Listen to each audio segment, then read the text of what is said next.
I have one of these hoses here.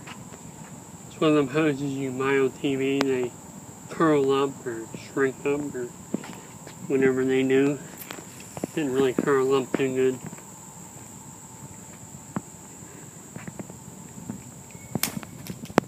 Doesn't do much. This thing is about chintzy as you know what. It feels like there's just like a rubber band in there. Like a real,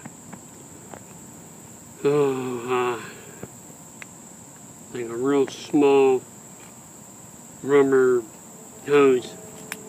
It's not very durable. This isn't durable at all. The hose inside of its covering, I know that's not durable. You can feel it, that there's almost nothing there.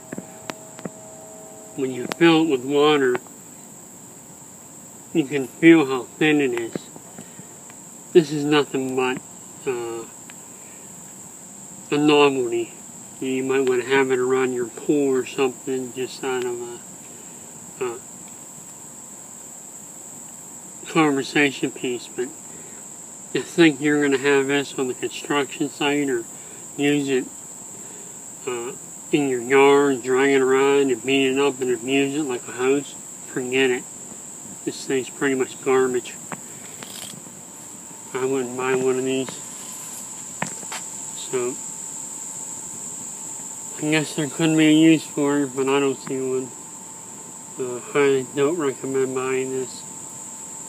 And that's why I review on one of these hoses that look really neat on TV, but quite frankly, they're not very useful. I couldn't see how, if they are useful, they ain't gonna be useful for very long, since it's just not gonna last.